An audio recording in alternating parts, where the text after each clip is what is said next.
नमस्कार बंधुरा आज के जे रेसिपिटा आमी आपनादेर साथे शेयर करब सेटा किन्तु एकदम मशलाबिहीन एकटा रान्ना। खेते तो भालो लागबेई, आपनादेर सेरकमई किन्तु झमेलाओ खूब कम, झटपट रान्नाटा हये जाय। रुटी दिएও जेरकम भालो लागबे भातेर साथे तो भीषणই भालो लागबे। खूब निर्झंझाट मशलाबिहीन एकटा रेसिपि। एर जोन्नो आमी कड़ाई बसिए दिएछि एकटा फ्राइং पैनेर मध्य 2 टेबिल स्पून तेल दिए दिलाम। तेलेर मध्य दिए दिচ্ছি क्वार्टार टीस्पून 5 फोड़न।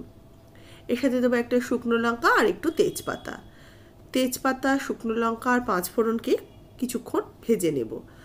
বেশ এই ফোড়নগুলোর একটা বেশ সুন্দর ফ্লেভার বের হয়। যেহেতু খুব বেশি মশলার বাহুল্য নেই সেই জন্য কিন্তু এগুলো কিন্তু ফোড়নটা খুব কাজে দেবে। ভালো করে না সাঁতলে না নিলে কিন্তু খেতে ভালো লাগবে না। সেই জন্য ফোড়নটাকে একটু বেশ ভাজা পোড়া মতো করে ভেজে নেব। তারপরে দিয়ে দেবো কেটে রাখা ডুমো ডুমো করে আলু। আলুগুলোকে দিয়ে এবার একটু ভেজে নেব। বেশ একটু লাল করে কিন্তু আলুগুলোকে ভাজতে হবে। তো মিডিয়াম টু হাই ফ্লেমে রেখে আলুগুলোকে একটু এপিট ওপিট করে নিচ্ছি।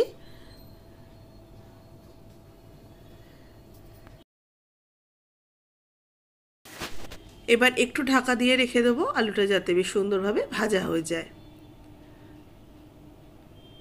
মিনিট 3-4 ঢাকা দিয়ে রেখে দিয়েছিলাম।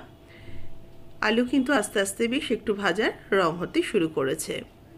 एकटू उल्टे पाल्टे नेब आलूगुलोके जाते चारिदिकटाई सुंदर करे सोनाली रंग उठे आसे। एबार ऐड करे देब आमी केटे राखा बेगुन। एखाने दुखाना बेगुन व्यवहार करेছি। दुखाना बेगुनके छोटो छोटो डुमो डुमो करे केटे निয়েছি। बेगुनटा जेहेतु नरम सब्जी आलूटा एकटू शक्त সেই জন্য আলুটাকে আগে ভেজে নিয়ে তারপরে বেগুনটা অ্যাড করলাম যাতে বেগুনটা একদম গলে না যায়।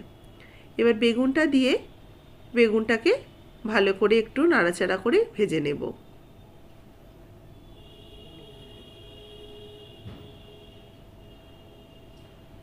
বেগুন কিন্তু খুব বেশি সময় লাগে না নরম হতে। এবার আমি এর মধ্যে দিয়ে দেব স্বাদ মতো লবণ।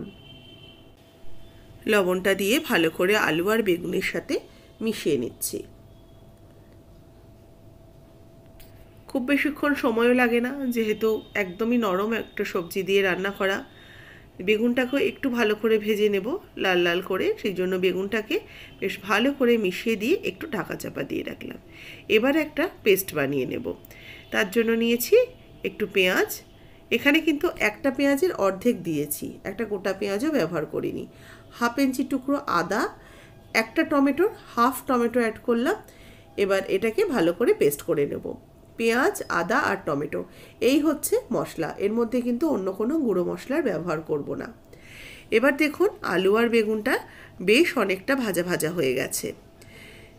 আর বেগুন কিন্তু বেশিক্ষণ ঢাকা দিয়ে রাখলে নরম হয়ে যাবে, সেজন্য মিনিট 2-1 মধ্যেই আমি চলে এসেছি। একটু জায়গা ফাঁকা করে নিয়ে সামান্য একটু তেল দিয়ে দেব। ফ্রাইং প্যানের মধ্যে আরও 1 চামচ তেল অ্যাড করলাম। এবার এর মধ্যে কিছুটা চিংড়ি মাছ নিয়েছি, চিংড়ি মাছগুলোকে দিয়ে দিচ্ছি। এবার একটুখানি হলুদ গুঁড়ো দিয়ে দিচ্ছি। হলুদ গুঁড়ো গেল কিন্তু 1/2 চা চামচের মতো।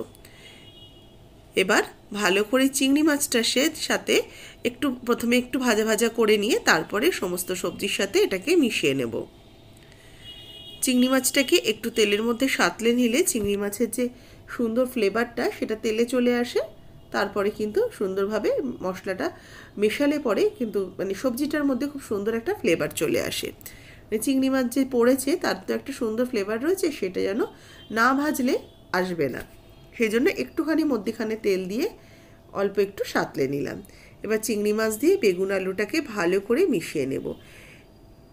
এবার এই যে মশলার পেস্টটা তৈরি করলাম পেঁয়াজ আদা আর টমেটো সেটাকে এর মধ্যে দিয়ে দিলাম। এবার এই মশলাটা ভালো করে কষিয়ে নেব। দেখুন এর মধ্যে কিন্তু কোনো রকম গুঁড়ো মশলা নেই। এই যেটুকু পেঁয়াজ টমেটো এটাকে আমরা মশলা বলবো না সবজি পেস্ট বলবো জানি না, যাই হোক যেটাই বলুন না কেন এটা আমরা মশলার হিসেবেই ধরি। সেই হিসেবে যেটুকু মশলা ব্যবহার করা হয়েছে, আর কিন্তু এর মধ্যে কোনো রকম গুঁড়ো মশলা দিচ্ছি না। একটুখানি শুধু ঝালের জন্য লাল লঙ্কার গুঁড়ো অ্যাড করলাম। আমি যখন পেঁয়াজ বাটলাম তখনই যদি আমি একটা কাঁচা লঙ্কা বেটে দিতাম তাহলে কিন্তু এই গুঁড়ো লঙ্কাটা দেওয়ারও প্রয়োজন ছিল না। আমি যেহেতু দিতে ভুলে গেছি পরে মনে হলো সেই জন্য একটু লাল লঙ্কার গুঁড়োও দিলাম। এটা চাইলে আপনারা পুরোটাই বাদ দিয়ে দিতে পারেন। এবার ভালো করে মিশিয়ে নিয়ে কিছুক্ষণ কষিয়ে নেব। যেহেতু মশলাটা আগে থেকে আমার কষানো নেই, সেই জন্য পেঁয়াজটাকে একটু কষিয়ে নেব যতক্ষণের কাঁচা গন্ধটা চলে আসছে। দেখুন আস্তে আস্তে বেশ ভাজা ভাজা মতো হয়ে এসছে, আর এগুলোর থেকে সুন্দর একটা তেল ছাড়তেও শুরু করেছে। তখনই বুঝবেন যে এই যে মশলাগুলো দিয়েছি সেগুলো সুন্দর করে ভাজা হয়ে গেছে, বেশ মাখো মাখো হয়ে এসছে সবজিটা। এবার একটুখানি আমি ওপর থেকে সামান্য একটু কয়েক দানা চিনি ছড়িয়ে দেব।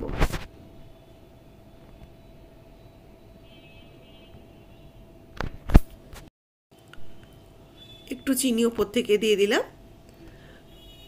চিনিটা দিলে কিন্তু একটু টেস্টের বেশ ব্যালেন্স হবে। এবার ভালো করে চিনিটাকে মিশিয়ে নিচ্ছি। এটা কিন্তু কেমন লাগলো রেসিপিটা অবশ্যই আমাকে একটু কমেন্টস বক্সে জানাবেন। ভালো লাগলে একটা লাইক তো অবশ্যই দেবেন। আর যারা ফেসবুক পেজ থেকে দেখছেন পেজটাকে ফলো করুন, আর রেসিপিটা কে কোথা থেকে দেখছেন সেটাও আমাকে একটু কমেন্টস বক্সে জানাতে ভুলবেন না। আর একটু ধনেপাতা কোচানো ওপর থেকে নামানোর আগে ছড়িয়ে দিচ্ছি। ধনেপাতাটা দিয়ে বেশিক্ষণ কিন্তু আর রান্না করব না। এবার নামিয়ে এটাকে সার্ভ করে নিয়েছি। আজকের রেসিপি ভালো লাগলে অবশ্যই লাইক শেয়ার করবেন। যারা নতুন দেখছেন এখনও আমার চ্যানেলকে সাবস্ক্রাইব করেননি কিংবা ফলো করেননি, প্লিজ প্লিজ প্লিজ একটু সাবস্ক্রাইব বাটনটা প্রেস করে দেবেন। আর ফেসবুক পেজের বন্ধুরা একটু ফলো বাটনটা প্রেস করে দেবেন, তাহলে নতুন নতুন রেসিপি আপনারাও দেখতে পেয়ে যাবেন।